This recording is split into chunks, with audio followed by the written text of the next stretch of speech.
नमस्कार।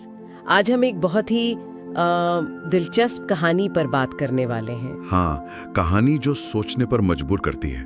बिल्कुल, ये कहानी है राजा प्रसेनजीत के एक बड़े ही अजीब सपने की। हाँ, और उससे भी ज्यादा दिलचस्प है उस सपने का मतलब जो भगवान बुद्ध ने समझाया। हाँ, और ये जानकारी हमें मिलती है कुत्ता बना राजा, अज्ञानी शासकों का उत्थान नाम के टेक्स्ट से। सही।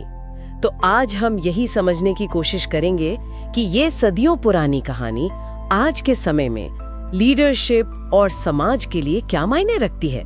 चले शुरू करें। जरूर। तो सबसे पहले वो सपना राजा प्रसेनजीत ने देखा कि एक कुत्ता है। हाँ, और वो बैठा एक सोने के सिंहासन पर। सोने के सिंहासन पर? हाँ, बाकायदा मुकुट पहने हुए, और लोग उसे महाराज महाराज कहकर झुक रहे हैं, प्रणाम कर रहे हैं। ये तो काफी अजीब है। सिंहासन, मुकुट, ये तो सत्ता के निशान है, और उस पर एक कुत्ता। हाँ, अजीब तो है, पर बात यहीं खत्म नहीं होती। सपने में वो कुत्ता कोई शांत नहीं बैठा था, वो जोर जोर से भौंक रहा था। गुस्से में था। अच्छा, और जो भी पास आता उसे काटने दौड़ता। लेकिन सबसे अजीब बात क्या थी पता है? लोग डर रहे थे, कांप रहे थे, पर फिर भी उसकी सेवा में लगे थे, जी हुजूरी कर रहे थे। ये समझना थोड़ा मुश्किल है ना? हाँ बिल्कुल, ये विरोधाभासी तो कहानी का मर्म है। और जब भगवान बुद्ध ने ये सुना तो उन्होंने कहा कि ये कोई मामूली सपना नहीं, ये भविष्य का एक गंभीर संकेत है। भविष्य का संकेत? कैसा संकेत? उन्होंने कहा कि ये सपना उस वक्त की तरफ इशारा करता है जब समाज पर ऐसे लोग राज करेंगे जो असल में अज्ञानी होंगे, निर्दयी, लालची, हिंसक। बुद्ध के शब्द थे कि वो धर्म को नहीं अधर्म को मानेंगे। बाप रे, मतलब सीधे सीधे बुरे शासकों की भविष्यवाणी। बिल्कुल। और उन्होंने ये भी समझाया कि ऐसा होगा क्यों। उनके हिसाब से जनता खुद ही डर की वजह से या शायद सही गलत की पहचान खोकर ऐसे लोगों को सत्ता दे देगी। अच्छा, जनता खुद? हाँ। और तब समाज न्याय, ज्ञान, करुणा इन सब पर नहीं चलेगा, बल्कि डर, धोखा, स्वार्थ, इन चीजों से चलेगा। ये एक तरह से समाज के क्या कहते हैं, पतन का संकेत था। अगर हम इन सिंबल्स को थोड़ा और समझें, जैसे ये कुत्ता, सिंहासन, लोगों का डरना। हाँ देखिए, प्रतीक तो बहुत साफ हैं। यहाँ कुत्ता सिर्फ एक जानवर नहीं है, वो प्रतीक है एक क्रूर, अज्ञानी और बस मौके की ताक में रहने वाले नेता का। सिंहासन और मुकुट दिखाते हैं कि ऐसे नालायक इंसान को भी सत्ता मिल जाती है, समाज उसे मान लेता है।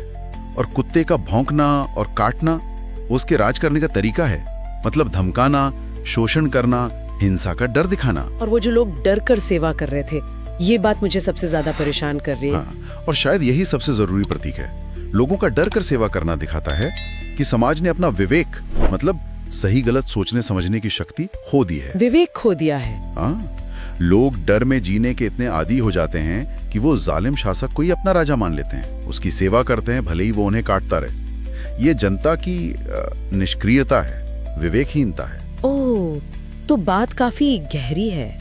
मतलब बुद्ध सिर्फ बुरे नेताओं की तरफ ही इशारा नहीं कर रहे थे, समाज की अपनी कमजोरी की तरफ भी। एकदम सही, बिल्कुल यही। बुद्ध ने यही कहा था, जब समाज अपनी वैल्यूज, अपने मूल्य जैसे सच, करुणा, ज्ञान, इनको छोड़ देता है तो मैदान खाली हो जाता है। और फिर सत्ता अपने आप उन लोगों के हाथ में चली जाती है जो शायद काबिल ना हो, पर लोगों में डर फैलाना, उनकी भावनाओं को भड़काना, ये सब खूब जानते हैं। और कमाल की बात यह है कि लोग उन्हें मान भी लेते हैं। हाँ, हैरानी की बात है, पर मान लेते हैं, क्योंकि उन्हें सच्चे और झूठे लीडर में फर्क ही समझ नहीं आता। एक तरह से समाज खुद ही अपनी गिरावट का जिम्मेदार बन जाता है।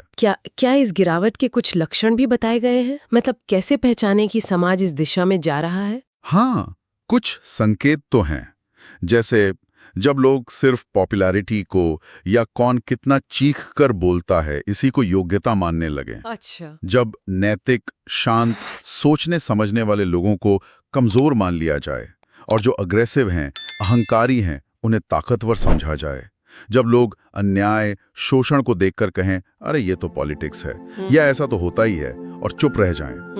और शायद सबसे खतरनाक संकेत तब होता है जब पावर में बैठे लोग खुद को जनता का सेवक नहीं बल्कि मालिक समझने लगे, भगवान समझने लगे, और जनता भी उन्हें वैसा ही दर्जा दे दे।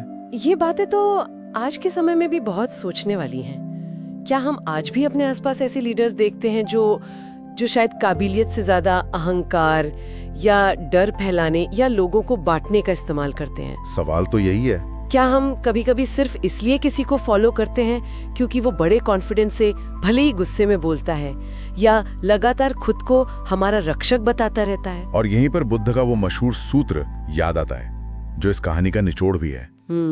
जहाँ विवेक सो जाता है वहाँ कुत्ते राजा बन जाते हैं। जहाँ विवेक सो जाता है वहाँ कुत्ते राजा बन जाते हैं। वाव! सीधी, सरल पर बहुत ताकतवर चेतावनी है ये। धम्म का भी तो मूल संदेश यही है कि लीडरशिप का काम सिर्फ हुकूमत चलाना नहीं है, समाज को नैतिक तौर पर, बौद्धिक तौर पर ऊपर उठाना है। सही बात है। डर में जीने से तो कहीं बेहतर है कि लोग जागरूक हों, अपने विवेक का इस्तेमाल करें और फिर चुने कि उनका नेता कौन होगा, क्योंकि सच्चा राजा या सच्चा लीडर वो प्रजा का सेवक होता है, भक्षक नहीं। तो इस पूरी बातचीत और कहानी का सार यही हुआ कि अगर समाज डरकर या बिना सोचे समझे अयोग्य और अनैतिक लोगों को सत्ता दे देता है तो वो शासक, हाँ, कुत्ते की तरह काटते और भौंकते जरूर हैं, पर समाज उन्हें फिर भी राजा मानता रहता है।